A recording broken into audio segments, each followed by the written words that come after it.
¿Qué tal? ¿Cómo están? Estoy aquí en otro video y el día de hoy quiero compartir simplemente una de las cosas que me llamó la atención estando en la iglesia, en una misa para una boda el fin de semana pasado.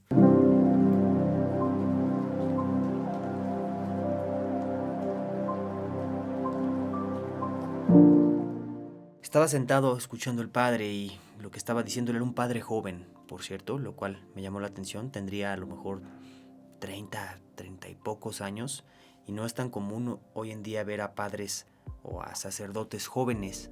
Pareciera que la iglesia está quedándose un poco out of date, ¿no? Como en el pasado, inclusive diría como un poco para generaciones de nuestros padres o de sus padres que tienen mucho más inculcada esta idea de la religión. Sobre todo, ahorita estoy hablando de la religión católica, y esta era una misa católica para una boda, ¿no? Una de las cosas que decía el padre que me llamó la atención era, estaba leyendo, si no me parece, una parte de la Biblia, una parte de la palabra de Dios, en donde decían que el ser humano ha sido creado para dominar a las especies y a todo lo que se arrastra o lo que vuela y lo que nada en el mar, una cosa así, no recuerdo las palabras exactas, pero lo que sí estoy muy confiado es que en el Dios en el cual yo creo no existe la pretensión o el deseo o la sugestión incluso que nos dé este Dios, esta inteligencia, esta conciencia a los seres humanos, la instrucción de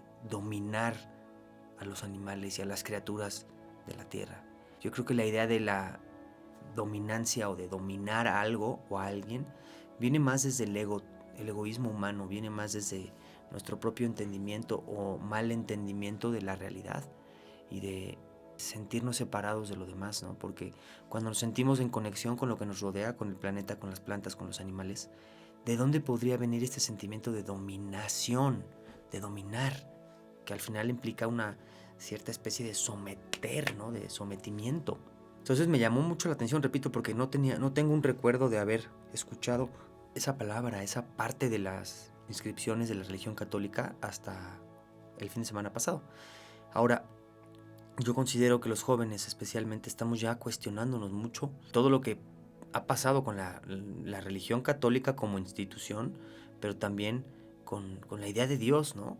Creo que estamos en un punto en la tierra en donde, como lo decía algún autor, ¿no? Los dioses del pasado están muertos, muertos en nuestra mente, en nuestro corazón. Hay una desconexión con Dios muy grande, porque la idea que nos ha presentado la religión católica especialmente, a mí por lo menos, esa es mi perspectiva con respecto a los demás, es un Dios que castiga, es un Dios que juzga, es un Dios que da miedo, que asusta.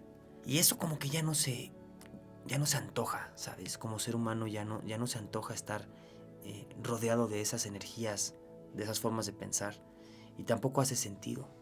Tampoco hace sentido porque por una parte se presenta como un Dios benevolente, amoroso, y por otro lado está la parte de dominación, de castigo, de culpa, ¿no? El famosísimo por mi culpa, por mi culpa.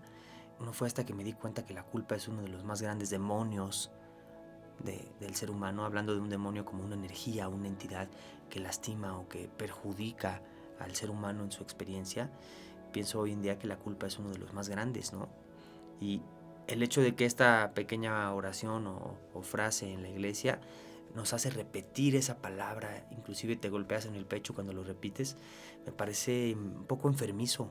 Siendo honesto, me parece enfermizo, ¿no? Aún así creo en Dios, creo en un Dios que no se encuentra afuera, que no se necesita un padre o un cura para hablar con Él, sino que está dentro de nosotros, que podemos contactar a través de empezar a conocernos más a nosotros mismos, inclusive creyendo en la idea de Jesús como el mensajero o uno de los grandes mensajeros de ese Dios, o guías, ¿no? Que nos apunta hacia dónde está el camino para regresar a la conexión con Dios.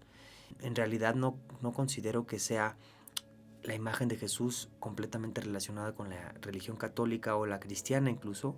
Para mí Jesús representa el amor incondicional, la búsqueda definitiva de la verdad, por así decirlo.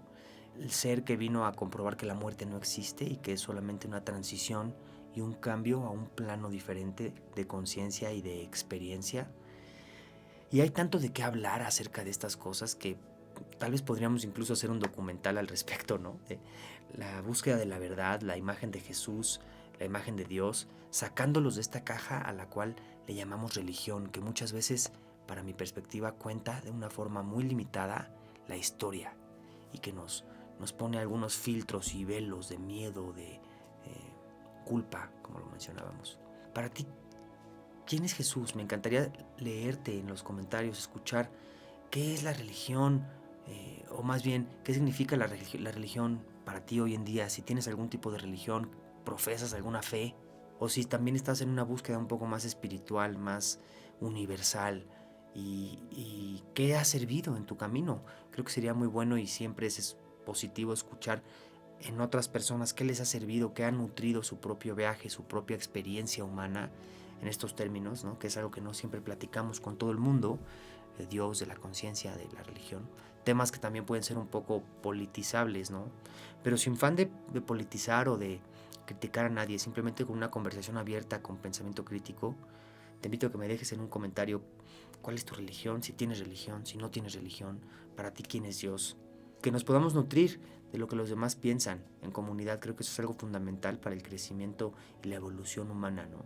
Y por eso la libertad de poder expresarnos sin tener miedo a la crítica es importantísima. Eso es todo por este video. Nos vemos en el próximo video. Si te gustan este tipo de temas, dale like, suscríbete al canal para que te mantengas informado cuando suba más videos, y también hazme saber qué tipo de temas son los que te gustaría escuchar, platicar, profundizar, para que no solo se quede en mi cabeza lo que yo quiero expresar, sino también saber dónde están las personas que ven estos videos, dónde están ahora en sus vidas, cuáles son sus puntos de interés, y desde ahí construir. Al final esto es lo que estoy intentando hacer, un canal de comunicación para compartir temas que tal vez no lo hacemos en otro lado, con gente que habla español, gente mexicana, gente latinoamericana, gente española, que le guste profundizar en temas más allá de cuál es tu trabajo, cuál es tu personalidad, ¿no? Y yendo un poco más profundo, no quedándonos en lo superficial. Nos vemos en el próximo video.